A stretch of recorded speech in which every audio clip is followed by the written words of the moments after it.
Welcome back, welcome back. What does the Bible say about the angel Gabriel?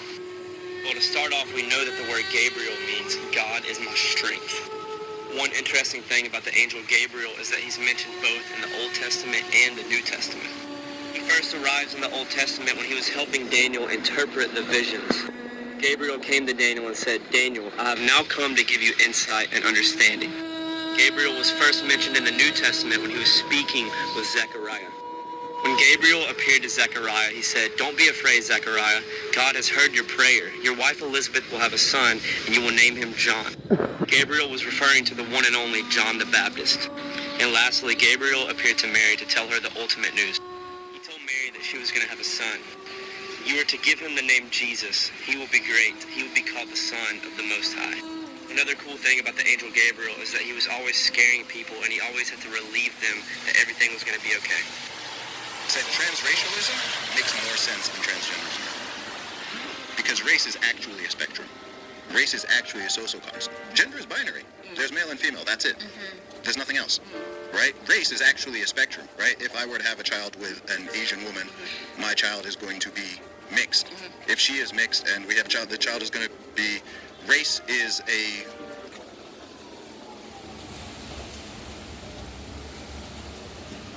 everybody else. I ain't saying you gotta look like Steve Urkel or suit and tie every day. I ain't saying all that. But you gotta keep it looking like this young brother, this is somebody I would give money to. This is somebody I would invest in. You walking around with tattoos all over your face, bro, get out of here. I would never take you to meet the Connect. Hey, can you put me on with your old Connect? Hey, no. No. I wouldn't do that anyway, but definitely no. You got tattoos all over your face. You look a mess, dude.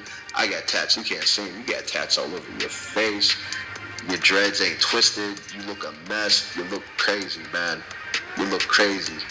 Like a maniac programmed you, and that's exactly what happened. A maniac programmed you. You look like the rest of these dudes.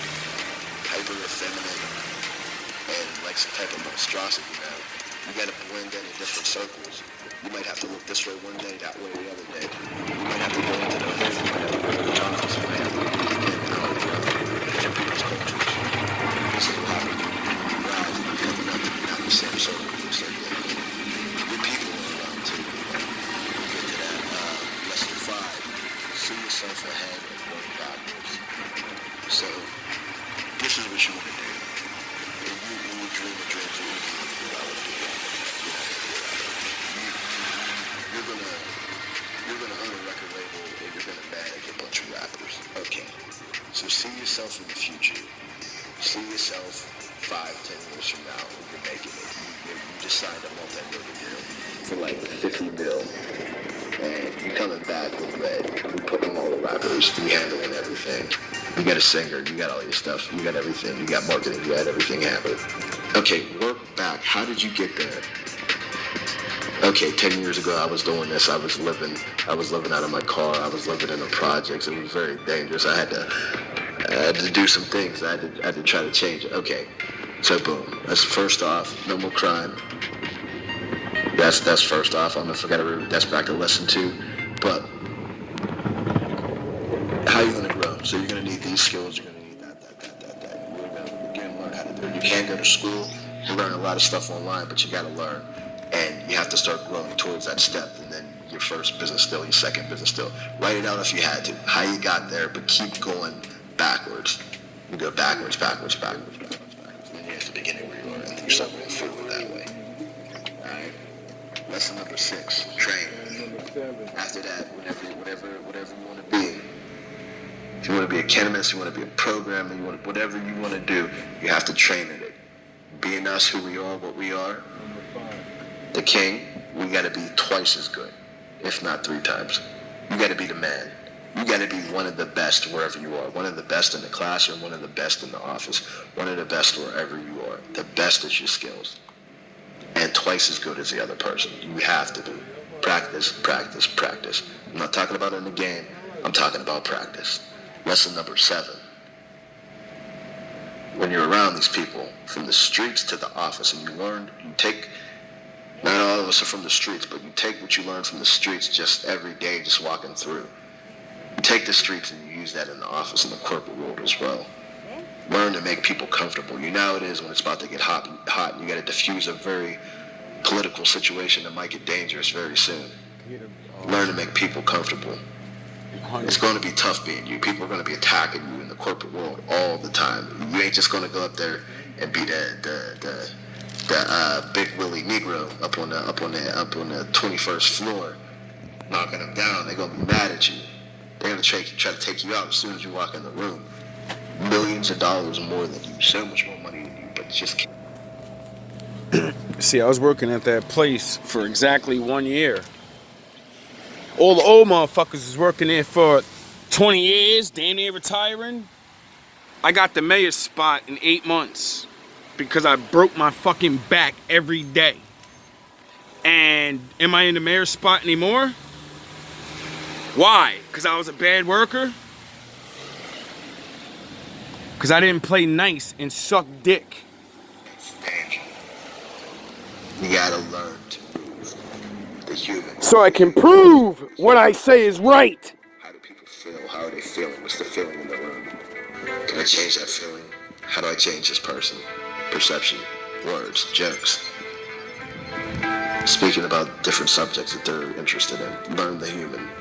You already have it from the streets. You just have to connect the two. Be the man. Lesson number 8. Okay, young brother, we have to go for power. The hell with that damn office building and being the only Negro up there. The only one in the office. And I'm the some of y'all buffoons and loons. Y'all want to be the only Negro in the office, and that makes y'all so happy. Hey, we like you. We like Rich. We like Jordan. Hey, Malik, we like him. He's cool, yeah. Oh, shit. Till something goes wrong and somebody's job's on the line, you're the one who messed up. So we have to, when you boys that got up there and you weren't these young men and you made it to the next level, you have to break off and we have to go for power. We can't work for IBM forever. We can't work for whoever, General Electric, whatever, forever. When we're in a few more in skill, we gotta go back, we gotta open our own or be a part of a team that's gonna open their own and do their own. You have to go for power. That means your own company, our own company. It's just what it is. Alright. Some of y'all, I hear y'all crying now, oh, this man, he's being racist, it ain't about being racist. We don't got time for racism. Hating somebody is a waste of time. That's why you don't have time to hate people. We don't even got time for that. But this is about power. So we can hire our own and do for self.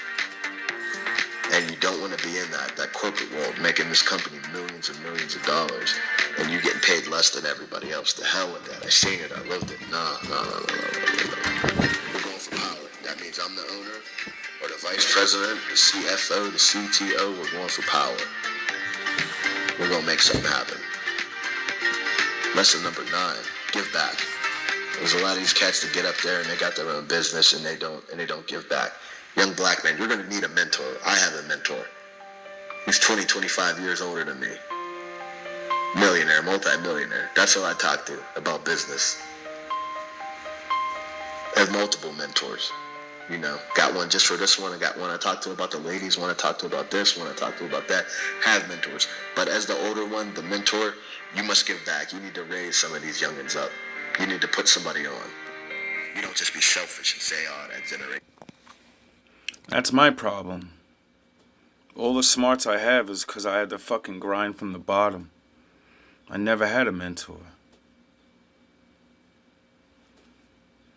If I had one person to fucking show me a little bit of anything, I would excel and surpass them.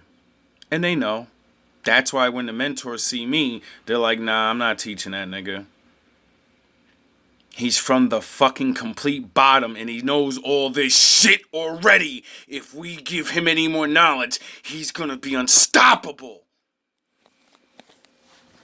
Like my father said about me all those years ago when the people built Babylon. They can do anything. We gotta stop them.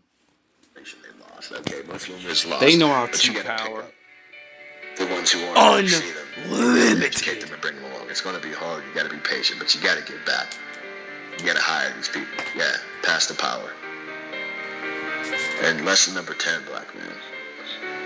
The situation that we are in is so dire. Back to lesson number 1. What's lesson number 1? Everything is trying to kill you. Now that's either a lie or that's the truth. If it's a lie, you ain't got nothing to worry about it. But if it's the truth, you got a serious, serious problem then. Everything here is trying to destroy you one way or another. Even your own kind. You have to have a relationship with the Creator. I ain't saying you gotta be this, that, religious. It's better to be spiritual, honestly. You have to know God. I try to talk to God every day, even though I'm messing up, you know. But I try to talk to God, seriously. We say we the first man, we gotta be the first man. We gotta talk to God every day. It's too hard. It's too hard. You gotta be a good person, you know? And I mean, we passive, this complete opposite. We ain't scared of nothing. But you cannot do this without your Creator. Drop that stupidity, that stupid with all them dummies in the hood. Show them on the block with all them niggas. They're cowards, they're snitches. Trust me, the hardest dude that you think is the hardest, he's gonna snitch. I've seen it. A nigga that got bodies, got 2-3 murders. You wondering how he keeps getting out. He's snitching. Dude's a snitch. And the police let him laid out. That's the neighborhood you live in. Killers and snitches. People with young men with no morals, men with no morals, because they haven't been raised by men. I know we got attacked hard, but you know we gotta get it back. I'm gonna be a good person, but I'm definitely. You have to have this relationship to God. It's so tight that you gotta be a moral person, a sound person. Sometimes you're passive and you let stuff go, and other times it's time to defend. It's time to defend myself or defend others. Whether that's just, you know, standing up or keeping a closet full of them things. But all of it's still, we're behind God to be a moral, a right people, and not a fearful or a cowardly people, man. But it's time for you to stand up and stop the stupidity and start building yourself, young man. Peace. We're gonna make it.